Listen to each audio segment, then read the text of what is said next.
Assalamualaikum warahmatullahi wabarakatuh.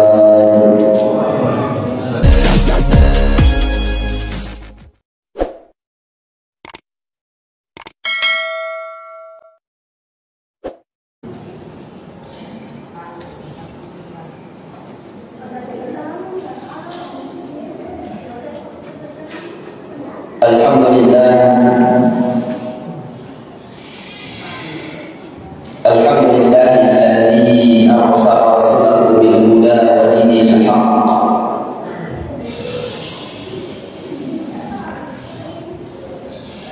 liyudhhirahu 'ala ad-dini kullihi walau karihal musyrikun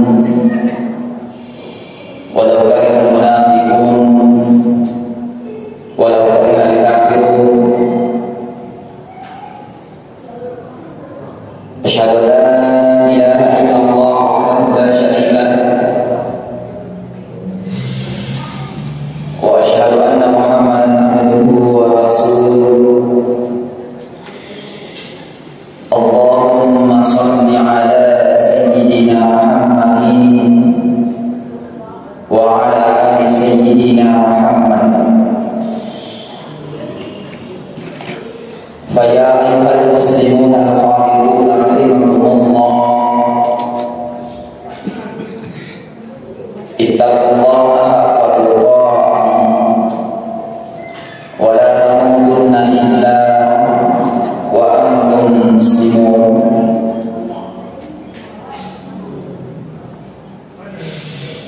Faqad qala Allah subhanahu wa ta'ala fil Qur'anil Karim wa huwa asdaqul qa'ilin. A'udzu billahi minasy syaithanir rajim. Bismillahirrahmanirrahim. Wal 'ashr innal insana lafi khusr illa alladziina aamanu wa 'amilus shalihati wa tawassaw bil haqqi wa tawassaw bis sabr. Shadaqallahul 'azim wa ballagha rasuluhun nabiyil karim wa nahnu 'ala dzalika minasy syahidin wasyakirin walhamdulillahi rabbil alamin. Sidang jamaah Jumat yang sama-sama dirahmati oleh Allah, marilah kita tak henti-hentinya bersyukur kepada Allah dengan selalu mengucapkan alhamdulillah. Sebagaimana juga Allah tak henti-hentinya memberikan nikmat kepada kita semua, baik itu nikmat iman, nikmat Islam, itu pula dengan nikmat kesehatan yang diberikan kepada kita semua. Selawat serta salam kita kirimkan kepada baginda Rasulullah Muhammad sallallahu alaihi wasallam, Nabi yang senantiasa membawa umat manusia dari alam gelap gulita menuju ke alam yang terang menerang seperti yang kita rasakan pada saat ini, dengan kata lain minaz zulumati ilal nur. Hadirin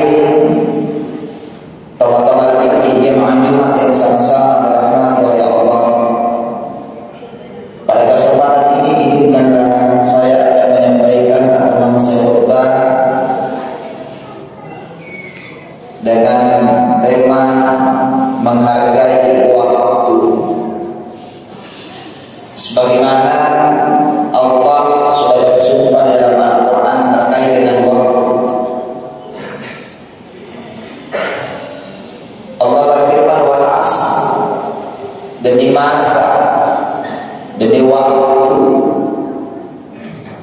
demi asar. Jadi asbab nuzul ayat ini bahwa suatu ketika ada orang Arab yang melewatkan waktu begitu saja, lewat asar, lewat zuhur, lewat asar,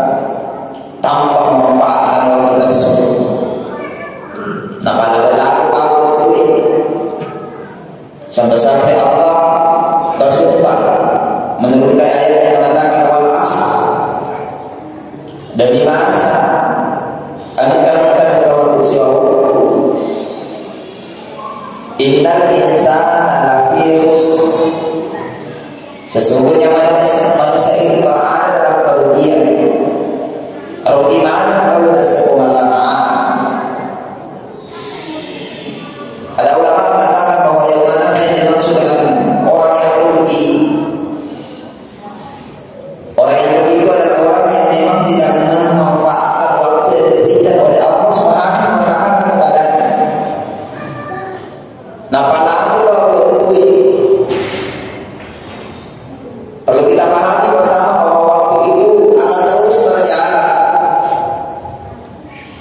Umur kita ini terus bertambah, tidak akan mungkin kembali seperti anak-anak lagi. Sehingga waktu mesti kita harus manfaatkan dengan baik. Kalau orang Arab mengatakan al-waqtu as-sayf, waktu itu bagaikan pedang. Kepada pedang ini, yang pedangnya kau ini dia boleh manfaatkan, mengatainya manfaatkan. Sehingga Allah Subhanahu wa taala mengatakan bahwa semua manusia berada dalam kerugian. Orang yang rugi adalah orang yang tidak memanfaatkan waktunya lewat begitu saja. Kita disampaikan untuk melaksanakan kewajiban sholat 5 waktu tidak dilaksanakan. Kita menunda-nunda waktu. Bahkan sering kita terpikir bahwa sana yang bersama Allah. Saya ini masih sehat, saya ini masih muda. Padahal kita tidak tahu bahwa umur kita tidak ada yang tahu. Umur itu adalah rahasia Allah Subhanahu wa taala tanpa memandang bahwa kita ini masih muda atau masih sehat. Oleh karenanya selagi kita diberikan waktu, sering juga terjadi bahwa biasanya nanti Ramadan yang akan datang baru saya akan memperbaiki ibadah saya. Ramadan yang akan datang itu bukan Ramadan yang datang kembali. Ramadan yang lalu bukan. Ramadan yang lalu sudah lewat dan itu sudah membawa amalan kita, kebaikan kita, perbuatan kita di dalamnya menghadap kepada Allah Subhanahu wa taala. Dan Ramadan yang akan datang itu belum tentu kita dapat. Kalaupun kita dapat, pada kita dapat belum tentu kita sehat. Karena tidak ada jaminan kita dapat di Ramadan yang akan datang. Sehingga selagi kita diberikan kesempatan untuk melaksanakan amal kebaikan, masih diberikan umur yang panjang, jangan kita sia-siakan. Masih diberikan kesehatan kita, sehingga terkadang ada baru kita melihat bahwa begitu manfaatnya, begitu bagusnya ketika kita sehat. Ya, kita melihat orang yang sehat itu ketika kita dalam keadaan sakit. Sehingga kata Imam Syafi'i, ya, as-sihhatu tajir. Sehat itu katanya sebuah mahkota. Setiap mahkota adalah ru'usil as-sihhah, kemudian diletakkan di atas kepala orang yang sehat. Ya, mahkota itu ditaruh senang, urunna atau sehain, wala yara ila lain, dan tidak bisa, tidak ada bisa melihatnya ila lain kecuali orang yang sakit. Jadi kalau lebih dari mahkota kecuali tahu malah saya, maka baru terkadang kita sadari bahwa ini apa pada tahu dari itu sehat, pendek sehat, kalau kamu sempanya, pendek sehat, kalau kamu diri dia.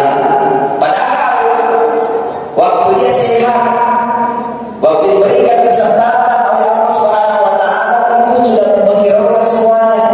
Baru dia sadari bahwa begitu pentingnya yang namanya kesehatan ketika dia sudah mengalami yang namanya sakit. Sehingga sekali lagi bahwa waktu itu jangan dilewatkan begitu saja. Ini yang dimaksud dalam Al-Quran, innal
panagare kita sedih na kau na parang ni santri na magkarena antara mo ito ay ibig karungi pendehi di na sa batu-batu dari gua tersebut.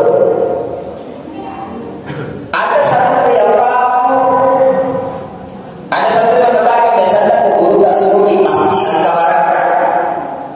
Ada juga santri hanya sekedar mengukurkan kewajiban perintah. Ayat penting angka nanti itu di sudah mati di tanah kosong. Ada juga santri sama sekali dia tidak ada yang dia bawa. Dia mengatakan ayat kebutuhan tertinggi tidak sebab mata terbawa lebih mega kebutuhan sepersaliun. Apa yang terjadi setelah bangkit dari goa dipanggillah dari ulama itu. Sisanya disuruh buka ia karuna. Yang pertama disuruh ia mega yang tidak tinggi mega, namun kaya hasil ternyata tanya batu-batu biasa seorang gurunda. Batu tersebut adalah emas. Ulama mana di sana nasa sekali nak pilih negeri sana ulama di sana di mega tinggi mega pasal tinggi. Ini artinya bahwa yang saudara kehidupan kita dari kemarin ke kemarin banyak orang yang melaksanakan amal kebaikan dan tetap menyesal. Tetap dia mengatakan negeri sana pilih memakai banyak pahala ini utama-tama itu pahala. Negeri sana itu ini rasanya ini amal yang didapat. Dia kan serta dari jam, ya. Tapi itu tidak bisa lagi kita lakukan, dan dia tetap menyesal pada hati dan tidak tinggi. Yang setengah juga seperti itu. Seandainya bisa menangani pulau, bisa menentukan, ia penuhi sebenarnya bersama kaki baru, tapi dia hanya sekedar membawa sekedarnya saja. Begitu juga kehidupan kita. Terkadang nantinya kita akan menyesal juga bahwa ternyata negeri semakin mega pada pahala. Bukan hanya kewajiban saya lakukan, tapi amal-amal yang lain termasuk sunnah-sunnah Rasulullah. Dan ini sering terjadi dalam kehidupan kita. Terkadang kita hanya sekedar menggugurkan kewajiban. Yang penting bukan di masa panjang, bukan di masa panjang tanpa dia kita melakukan lagi amalan-amalan yang lain. Itu juga menyesal, ya. Dan juga sama sekali tidak ada apa-apa, sangat menyesal. Bahkan ada dalam beberapa kata-kata dia meminta kembali dunia untuk melaksanakan amal kebaikan, tapi tidak ada lagi waktu. Ya, tidak akan bisa diputar lagi waktu seperti yang kita sekarang ini. Di negara lalu di situ berlibur dari Lino, saya pakai kita. Ya, kita yang tahu pakai impor. Ketika kita beri kesempatan tahan kueri, ada kesempatan untuk namanya yang bantu diri akan tetap pada agama ini. Dia mengatakan bahwa tidak ada lagi kesempatan yang saya berikan, dan saya berikan kesempatan tadi, tapi kesempatan itu ada sia-siakan. Waktu itu nasib kehidupan dari Lino, dia nasib beri kesempatan Allah Taala untuk beribadah.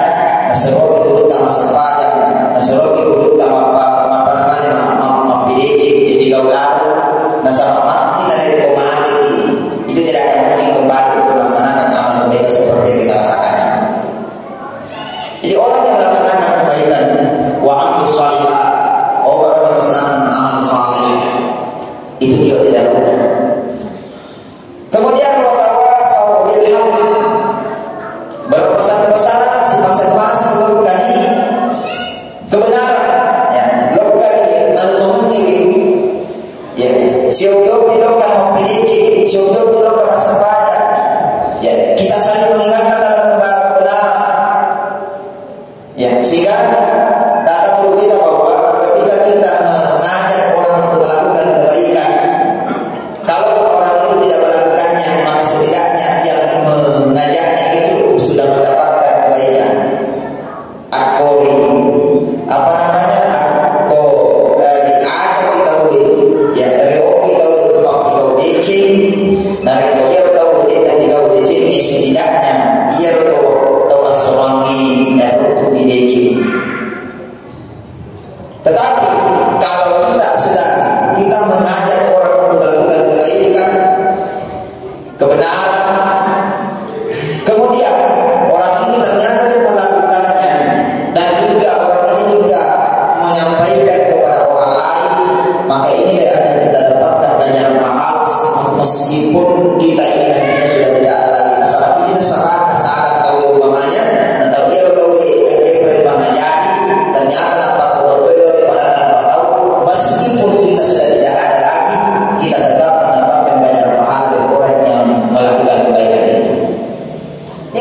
kesabaran. Tidak ada ruginya lebih mengajak orang untuk kebaikan.